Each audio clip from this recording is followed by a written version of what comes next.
খাটাইশ মুরব্বী, তোমার জন্য যদি আমার বিয়ে শাদিতে কোনো প্রকার আঘাত ঘটে মনে রাখো, মরেও আমি ছাড়বো না।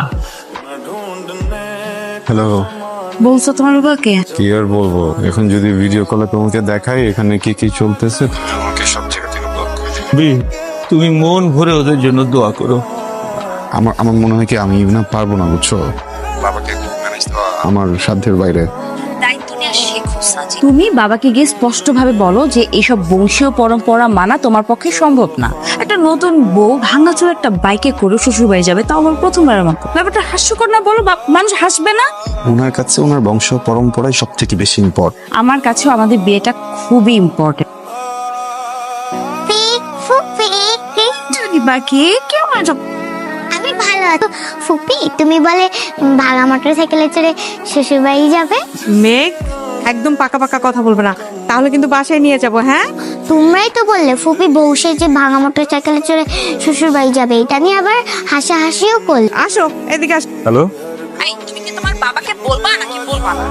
তুমি তো নিজের চোখে এসে সবকিছু দেখে গেলাম। শোনো, তুমি আজকের মধ্যে যদি ব্যাপারটা সলভ না করতেছো তাহলে কিন্তু আমি নিজে এসে বাবার সাথে কথা বলবো। নিজেকে অলরেডি সার্কাসের ক্লাউন মনে হইতেছে। এটা তো বিয়ে বাড়ি না, মনে হচ্ছে একটা সার্কাস গ্রাউন্ড। আমার আত্মীয় স্বজন অলরেডি আমাকে নিয়ে অনেক হাসাহাসি করতেছে, বুঝছো? তুমি আজকে যদি তোমার বাবার সাথে কথা বলে ব্যাপারটা সর্ট আউট না করতেছো তাহলে জীবনে কোনোদিন আমাকে ফোন করবা না। কাকাকে এই বিষয়ে বোঝাতে যাওয়া মানে সুইসাইড করার সময়। এই এক মুরব্বীর জন্য আমার জীবনটা সাদা কালো সিনেমা হয়ে যেতেছে ভাই। আধুনিকতা শিখাইতে আসছো আমারে? বংশীয় ঐতিহ্য রক্ষার চাইতে বড় আধুনিকতা আর কি আছে রে? আমার কথার এক চুল নড়চড় হবে না। মুরব্বিতে চড়িয়ে এই বাড়িতে বৌমাকে তুমি নিয়ে আসবে। বাবা, আমি আসলে কোনো বাবা বাবা হবে না। কি করো? কি করি না করি সেটা তোমার দরকার নাই, আসল কথা বলো। বাবার সাথে কথা বলছি, উনি রাজি হয়নি, নিজের সিদ্ধান্তে অটুট আছেন এখনো। আমিও আমার সিদ্ধান্তে অটুট। ওই ময়মুরব্বিতে চড়ে আমি কোথাও যেতে পারবো না। বাবা একদিকে তার বংশীয় মর্যাদা, ঐতিহ্য, পরম্পরা, তুমি একদিকে তোমার জেদ নিয়ে পড়ে আছো। তোমরা দুইটা মানুষ যে প্রত্যেক দিন আমাকে একটা করে নতুন কন্ডিশন দিচ্ছ, একটা করে শর্ত দিচ্ছ, এই শর্তের জন্য আমি মানুষটা যে মাঝখানে পড়ে পিষে যাচ্ছে, এটা কি তোমরা বুঝতেছো? কে আমার দোষটা কোথায় যে আমি বিয়ে করতে চাইছি? আমার দোষটা কোথায় যে আমি এই সংসারটা গোছাইতে চাইছি? দোষটা কোথায় যে তোমাদের এই দুইটা মানুষকে আমি পাগলের মতো ভালোবাসি, তোমাদের এই দুইটা মানুষকে আমি পৃথিবী মনে করি? সবাই যদি যে নেমেছে দেখো, আমি মানুষটা যাবো কোথায়? জাহান্নামে চৌরাস্তায় যাও। এটা যদি স্বাভাবিকভাবে হয় তাহলে হবে, আমি তো বিয়ের দরকারই। শোনো, আমি আমার আত্মীয় স্বজন বন্ধু বান্ধব এদের কাছে হাসি পাত্র হইতে পারবো না, বুঝছো? তুমি বিয়ে ভেঙে দিতে যাচ্ছ? কি আমাকে ভালোবেসে আমাকে বিয়ে করতে চাইছো, নাকি একটা বিয়ে করতে হইতো এই জন্য একটা বিয়ে করতে চাইছো? তোমার সমস্যাটা কোথায়? একটা বাইকের জন্য বিয়ে ভেঙে দেয়? বয়স্ক মানুষ, একটু ছাড় দাও না প্লিজ। ছাড়, যাও, ছেড়েই দিলাম তোমাকে। Good bye.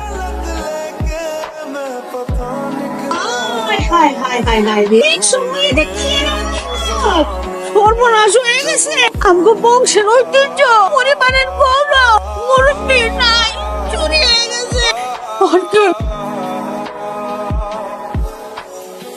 এসো, খাবে? পরে খাবো নি। না খেয়ে থাকতে থাকতে একদম রাত বানায় ফেলছো। ভাইয়া, আমার কিন্তু এত নাটক সিনেমা ভালো লাগতেছে না। বাবা সারাদিন না খাওয়া ঘরের মধ্যে মুখ কালো করে বসে আছে। তুমি থানায় যে একটা জিডি করো, সেটা করবে না। সুফিকে খুঁজে নিয়ে আসো, ওইটাও করবে। এত নাটক যন্ত্র আমার ভালো লাগছে না। আমি তোমাকে একটু পরে ফোন করছি। মুরব্বির জন্য আপনার ইমোশনের জায়গাটা কোথায়?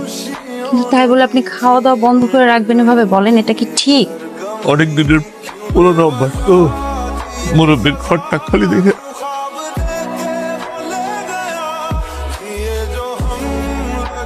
হ্যালো দোস্ত, কি ব্যাপার? কই তুই আসতেছিস না কেন এখনো? জায়গা মতোই আছি, আর মুরব্বিকে মনে হয় পাইছি। কি 18 নম্বর সেক্টর লেকের পেছনে যে ডোবাটা আছে ওইখানে, জলদি আয়। মুরব্বি, আমি একটা ব্যাপার বুঝতেছি না। চোর এরকম একটা মোটরসাইকেল চুরি করার পর এইরকম একটা জঙ্গলে কেন ফেলা রেখে চলে যাবে, তাই না?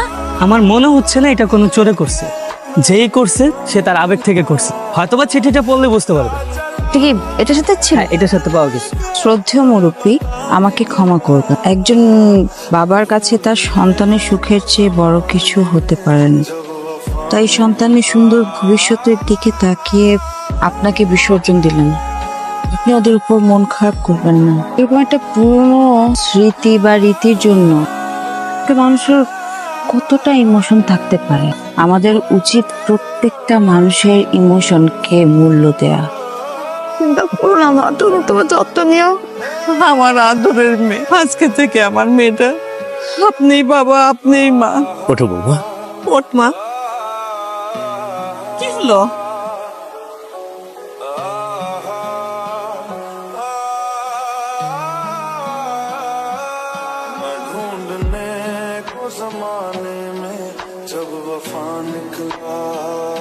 আমি সব সময় শুনছি পৃথিবীর সব অভিভাবকরা একটা সময় সন্তান হয়ে যায়, আর সব সন্তানরা অভিভাবক।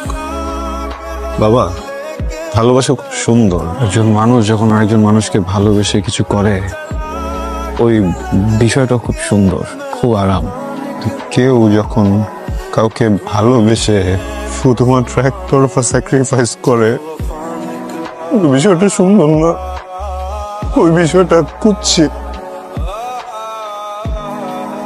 তুমি একটাবার ভাবো নাই, তোমার ছেলে যখন জানতে পারবে তার বিয়ের জন্য, তার সুখের জন্য তারই বাবা নিজের জীবনের সব থেকে আনন্দের জায়গাটাকে স্যাক্রিফাইস করে দিল, সে কি শান্তিতে ওই সংসারটা করতে? না রে বাবা না, মুরব্বী, আমাদের পরিবারের ঐতিহ্য আমার কাছে অনেক গুরুত্বপূর্ণ। বৌমা তো তোর কাছে অনেক বেশি গুরুত্বপূর্ণ।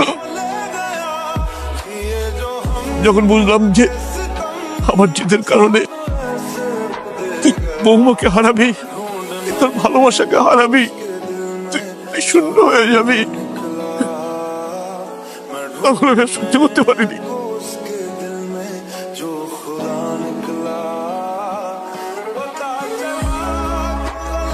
বাবা, আপনি ঠিকই বলেছেন। সাজিদের কাছে আমি পৃথিবীতে অনেক গুরুত্বপূর্ণ একজন মানুষ।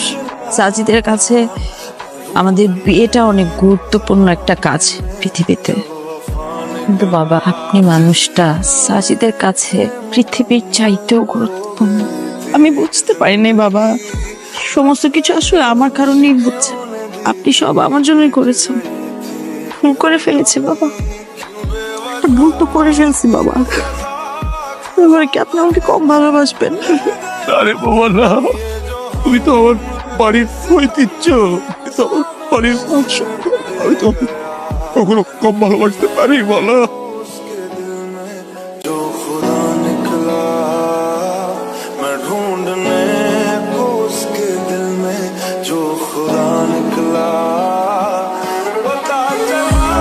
হাসি।